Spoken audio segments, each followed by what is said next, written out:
ये आकाशवाणी रायपुर है। छत्तीसगढ़ी समाचार बुलेटिन के संग मीनल तिवारी के जय जोहार। अब सुनो आज के प्रमुख समाचार।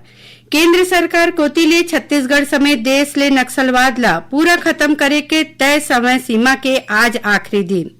दंतेवाड़ा, कांकेर और नारायणपुर में माओवादी मन ह करीन आत्मसमर्पण। केंद्र सरकार ह काली ले शुरू होवत जनगणना 2027 के पहली पारी बर 33 ठीन प्रश्न करे है अधिसूचित।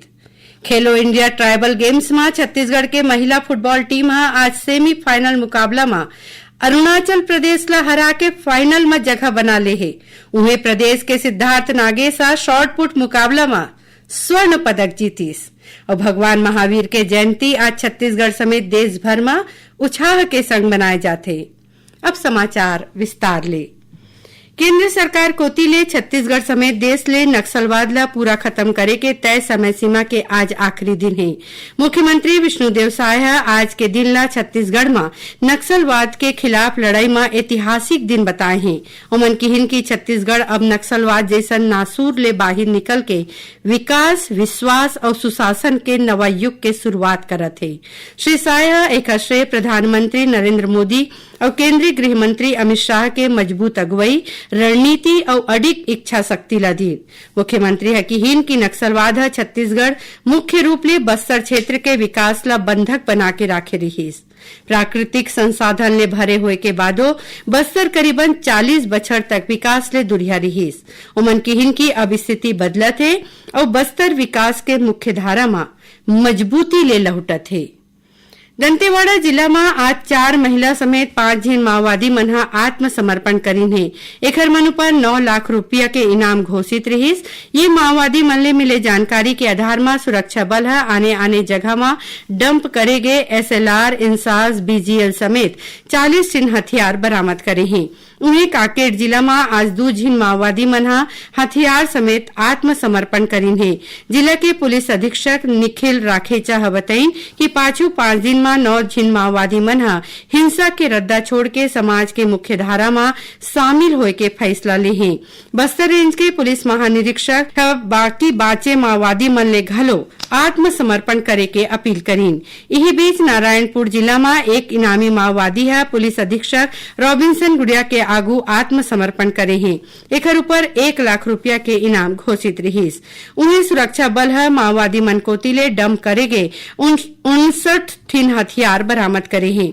पुलिस अधिकारी मन किहिन की मारे गए नक्सली मन कोतिले अबूझ मार के जंगल में लुकाए गए हथियार, विस्फोटक जिनिस और रोजमर्रा के बौरे जिनिस मिले के संभावना हरे। उमन गांव के लोगन ले अपील करीन है कि सुरक्षा बल के मदद करत संदिग्ध जिनिस के सूचना पुलिस और केंद्रीय बल तक देवें।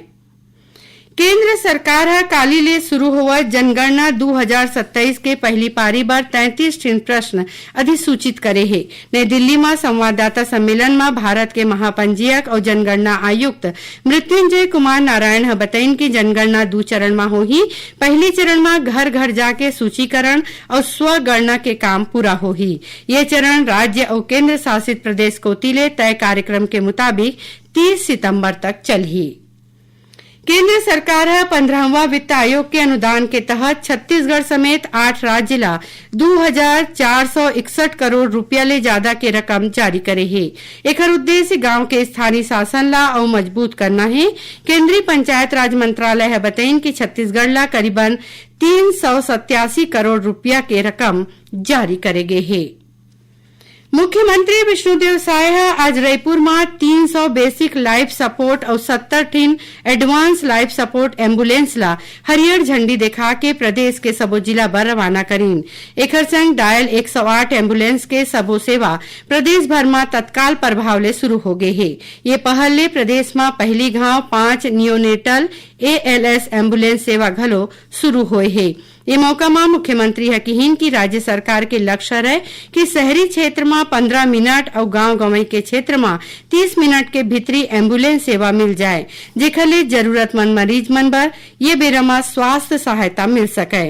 उन्हें स्वास्थ्य मंत्री श्याम बिहारी जायसवाल है कि छत्तीसगढ़ देश के दूसरा राज्य बन गए है जहां नियोनेटल एम्बुलेंस सेवा शुरू करे गए है। नियोनेटल एम्बुलेंस मुख्य रूप ले नान्हे लइका मन ला ध्यान में राख के शुरू करे गए है।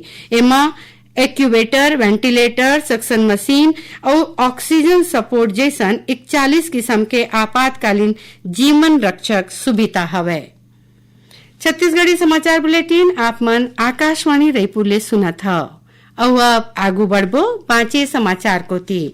छत्तीसगढ़ में चलत प्रथम खेलो इंडिया ट्राइबल गेम्स के 7वां दिन आज रायपुर में फुटबॉल और तीरंदाजी के मुकाबला होइस। उन्हें अंबिकापुर में कुश्ती और जगदलपुर में एथलेटिक्स के मुकाबला खेले जाते।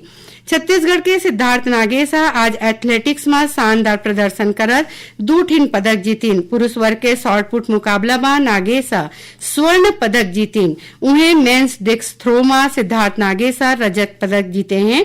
पुरुष वर्ग के 100 मीटर दौड़ में छत्तीसगढ़ के ही तिलक बारसेल रजत पदक अपन नाव करीन। छत्तीसगढ़ के महिला फुटबॉल टीम आज सेमीफाइनल मुकाबला में अरुणाचल प्रदेश ला हरा के फाइनल में जगह बना ले है। भारतीय अंतर्राष्ट्रीय खिलाड़ी किरण पिस्दा सेमीफाइनल में जोरदार प्रदर्शन करीन। बने प्रदर्शन के सेती छत्तीसगढ़ तय समय के बाद 2-2 के बराबरी रहे में पेनल्टी शूट आउट में 3-4 ले रोमांचक जीत दर्ज करीन। फुटबॉल के महिला वर्ग के दूसर सेमीफाइनल मुकाबला में झारखंड गुजरात ला 0 के मुकाबला 9 गोल ले हरइस। अब छत्तीसगढ़ और झारखंड के बीच 2 अप्रैल के फाइनल मुकाबला खेले जाही। काली पुरुष वर्ग में खेले गए हॉकी के सेमीफाइनल मुकाबला में ओडिशा छत्तीसगढ़ ला 1 के मुकाबला 5 गोल ले हरा दीस। उन्हें दूसर सेमीफाइनल मुकाबला में झारखंड मध्य प्रदेश ला हरइस। ओडिशा और झारखंड के बीच काली 1 अप्रैल के रायपुर में फाइनल मुकाबला खेले जाही। उन्हें महिला वर्ग में हॉकी के फाइनल मुकाबला काली ओडिशा और मिजोरम के बीच होही। नगरीय प्रशासन विकास विभाग ये वित्तीय बछर बर संपत्ति कर भुगतान के आखिरी तारीख 31 मार्च ले बढ़ा के अब 30 अप्रैल कर दे है।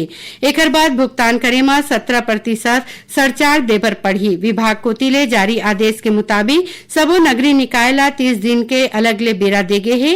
राजस्व वसूली के लक्ष्य पूरा नहीं होए और अन्य प्रशासनिक काम के चलत ये फैसला लेगे है। भारतीय सेना में अग्निवीर भर्ती बर ऑनलाइन अर्जी करे के काली 1 अप्रैल आखिरी तारीख है।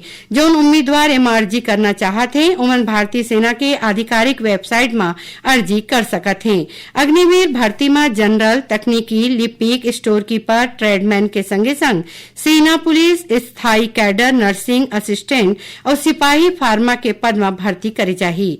ऑनलाइन प्रवेश परीक्षा 1 ले 10 जून तक होए के संभावना हरे। 24वां और अंतिम जैन तीर्थकर भगवान महावीर के जयंती आज छत्तीसगढ़ समेत देश भर में उत्साह के संग मनाए जाते। राष्ट्रपति द्रौपदी मुर्मू, प्रधानमंत्री नरेंद्र मोदी, छत्तीसगढ़ के राज्यपाल रमन डेका और मुख्यमंत्री विष्णुदेव साय महावीर जयंती में लोगन मन ला शुभकामना दिन है। महावीर जयंती के मौका में राजधानी रायपुर समेत प्रदेश के आने जिला बन में घलो जैन समाज कोती ले कतकोन कार्यक्रम कराए जाते। रायपुर के क्षेत्रीय पासपोर्ट सेवा केंद्र ला नवा पता में बदली करे जाते। ये केंद्र अब तेलीबांधा के 1 हाई स्ट्रीट में दूसर मंजिल में चलही। नवा पासपोर्ट केंद्र 6 अप्रैल ले काम करे बर शुरू करही। क्षेत्रीय पासपोर्ट अधिकारी है बताइन कि 6 अप्रैल या उखर बाद के तारीख पर पासपोर्ट बर अर्जी करैया मन केंद्र के नवा पता में जा सकत हैं। भिलई के कुम्हारी में खारून नदी में बने पुल के मरम्मत के काम शुरू करे जाही। इला देखत आज रतिया 10 बजे के बाद 30 अप्रैल तक ये पुल अवई जवई बर बंद कर दे जाही। पुल बंद रहे के सेती रायपुर ले दुरुग और दुरुग ले रायपुर अवैया जवैया जम्मू गाड़ी ला दिगर रद्दा ले होके जाए बर पड़ही। आखिर में प्रमुख समाचार एक घाव फेर। केंद्र सरकार कोती ले छत्तीसगढ़ समेत देश ले नक्सलवाद ला पूरा खत्म करे के तय समय सीमा के आज आखिरी दिन। दंतेवाड़ा, कांकेर और नारायणपुर में माओवादी मन करीन आत्मसमर्पण। केंद्र सरकार काली ले शुरू हुआ जनगणना 2027 के पहली पारी बार 33 ठिन प्रश्न करे है अधिसूचित। खेलो इंडिया ट्राइबल गेम्स में छत्तीसगढ़ के महिला फुटबॉल टीम आज सेमीफाइनल मुकाबला में अरुणाचल प्रदेश ला हरा के फाइनल में जगह बना ले है। उन्हें प्रदेश के सिद्धार्थ नागेसा शॉर्टपुट मुकाबला में स्वर्ण पदक जीतीन। और भगवान महावीर के जयंती आज छत्तीसगढ़ समेत देश भर में उत्साह के संग बनाए जाते। एक संग छत्तीसगढ़ी समाचार बुलेटिन यही सिरावत है। जय जोहार।